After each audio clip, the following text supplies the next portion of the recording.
پاکستان کا زوال اور اس کے اسباب۔ ناظرین، پاکستان کی تاریخ میں کئی روشن ادوار آئے، مگر کچھ ایسے دور بھی گزرے ہیں جو مشکلات اور زوال کے دور کہلائے جا سکتے ہیں۔ یہ کہانی پاکستان کے زوال کے ایک ایسے ہی دور کی ہے جب ملک کو اندرونی اور بیرونی چیلنجز کا سامنا تھا۔ یہ 1970 کی دہائی کی بات ہے۔ ایوب خان کے بعد ذوالفقار علی بھٹو کی حکومت قائم ہوئی۔ بھٹو نے ابتدا میں بڑے پیمانے پر اصلاحات کا اعلان کیا۔ انہوں نے صنعتوں کو ترقی دی، زرعی اصلاحات کی اور مزدوروں کے حقوق کے لیے قوانین بنائے، لیکن ان کی حکومت کے آخر میں ملک میں سیاسی عدم استحکام بڑھنے لگا۔ 1977 میں جنرل ضیاء الحق نے بھٹو کی حکومت کا تختہ الٹ دیا اور ملک میں مارشل لا نافذ کر دیا۔ ضیاء الحق کا دور اگرچہ کچھ معاشی اصلاحات اور استحکام لایا، مگر ان کے اقدامات نے ملک میں فرقہ وارانہ کشیدگی اور مذہبی انتہا پسندی کو فروغ دیا۔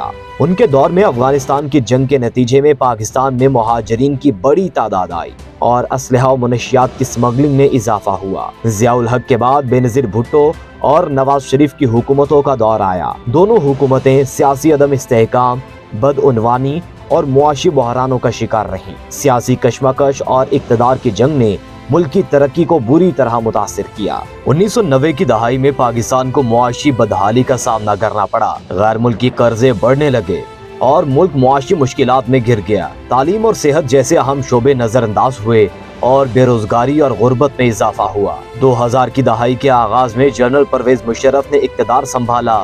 ان کے دور میں کچھ معاشی بہتری آئی، مگر سیاسی استحکام قائم نہ ہو سکا۔ مشرف کے دور میں بھی فرقہ وارانہ تشدد اور دہشت گردی کے واقعات میں اضافہ ہوا۔ ان کی حکومت کے خاتمے کے بعد ملک میں جمہوریت بحال ہوئی، مگر سیاسی عدم استحکام اور بدعنوانی کا سلسلہ جاری رہا۔ دہشت گردی نے پاکستان کو سب سے زیادہ نقصان پہنچایا۔ 9/11 کے بعد پاکستان نے دہشت گردی کے خلاف جنگ میں امریکہ کا ساتھ دیا، جس کے نتیجے میں ملک میں دہشت گرد حملے بڑھ گئے۔ ہزاروں بے گناہ افراد دہشت گردی کا نشانہ بنے اور ملک میں خوف و ہراس پھیل گیا۔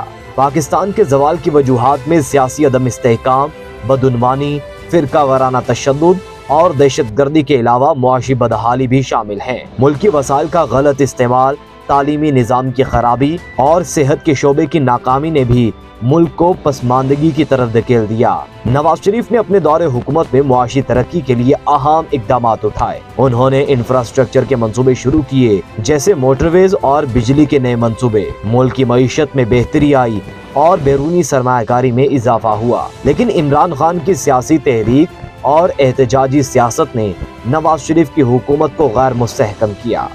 دھرنوں اور احتجاجوں نے حکومت کو دباؤ میں رکھا اور معاشی ترقی کی رفتار کو سست کر دیا۔ نواز شریف کے خلاف کرپشن کے الزامات اور عدالتی مقدمات نے ان کی حکومت کو مزید کمزور کر دیا اور بالآخر انہیں اقتدار سے ہٹنا پڑا۔ یہ کہانی ہمیں یہ سبق دیتی ہے کہ کسی بھی قوم کی ترقی کے لیے اتحاد، صحیح قیادت اور مضبوط اداروں کی ضرورت ہوتی ہے۔ پاکستان نے اگرچہ کئی چیلنجز کا سامنا کیا ہے، مگر امید ہے کہ قوم اپنی غلطیوں سے سیکھے گی اور مستقبل میں ترقی کی راہ پر گامزن ہوگی۔ پاکستان کے زوال کی یہ کہانی ہمیں یہ بھی یاد دلاتی ہے کہ ہم اپنی غلطیوں سے سیکھ کر ہی آگے بڑھ سکتے ہیں۔ ہمیں اپنی قوم کی بہتری کے لیے مل جل کر کام کرنا ہوگا تاکہ پاکستان پھر سے ترقی کی راہ پر گامزن ہو سکے۔